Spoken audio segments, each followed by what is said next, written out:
ایک شرابی نوجوان تھا،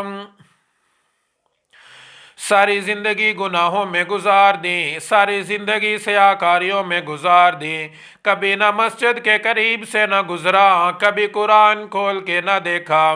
اپنی اماں سے کہنے لگا، اماں جب میں وفات پا جاؤں تو اپنے مرشد کے پاس جانا، اس سے کہنا کہ میرے بیٹے کا جنازہ پڑھانے کے لیے آ جائے۔ ظاہری سی بات ہے، جب مرشد جنازہ پڑھانے کے لیے آئے گا تو اس کے ساتھ چند آدمی بھی آ جائیں گے، اللہ رب العزت میری بخشش کا فیصلہ فرما دیں گے۔ اماں اٹھی، مرشد کے پاس پہنچی، مرشد سے کہنے لگی، مرشد جی میرا بیٹا یہ کہہ رہا ہے کہ جب میں وفات پا جاؤں میرا جنازہ پڑھانے کے لیے آ جانا۔ مرشد حضرت حسن بصری کہنے لگے، اماں میں تیرے بیٹے کا جنازہ نہیں پڑھا سکتا، اس نے ساری زندگی گناہوں میں گزاری، اس نے ساری زندگی سیاکاریوں میں گزاری، اس نے کبھی سونے رب کریم کے سامنے اپنا سر نہ جھکایا۔ اماں وہاں سے اٹھی، اپنے گھر میں آئی، بیٹے کا سر اٹھا کے گود میں رکھا، اماں بھی رو رہی ہے، بیٹا بھی رو رہا ہے۔ بیٹا کہنے لگا، اماں مجھے ایک بات تو بتا کہ میرے گناہ زیادہ ہیں، میری سیاکاریاں زیادہ ہیں، میرا شراب پینا زیادہ ہے، یا میرے سونے رب کریم کی رحمت زیادہ ہے؟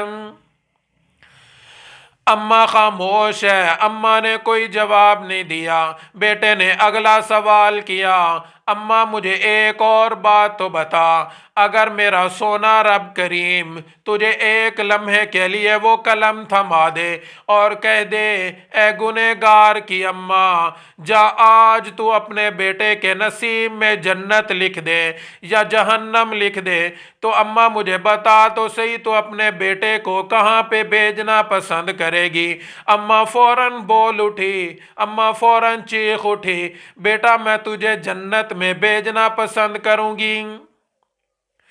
اتنی بات کہنی تھی، بیٹے کی روح نکل گئی، اتنی بات کہنی تھی، بیٹا وفات پا گیا۔ اماں رو رہی ہے، کوئی اور رونے والا بھی نہیں ہے گھر میں۔ اتنی دیر میں دروازے پہ دستک ہوئی، اماں نے اٹھ کے دروازہ کھول کے دیکھا، سامنے کیا دیکھتی ہے کہ مرشد کریم حضرت حسن بصری کھڑے ہیں۔ کہنے لگی، مرشد جی آپ کو کیسے پتا چلا کہ میرا بیٹا وفات پا چکا ہے؟ آپ کو کیسے پتا چلا کہ میرا بیٹا اب اس دنیا میں نہیں رہا؟ حضرت حسن بصری فرمانے لگے، اماں جب تو میرے پاس آئی تھی اس وقت میرا سونے کا وقت تھا، جیسے ہی میری آنکھ لگی مجھے آواز سنائی دی کہ حسن بصری تو یہاں پہ سویا ہوا ہے، وہاں پہ میرا یار وفات پا چکا ہے، تو یہاں پہ آرام کر رہا ہے، جا جا کے میرے دوست کا جنازہ پڑھا کے آ۔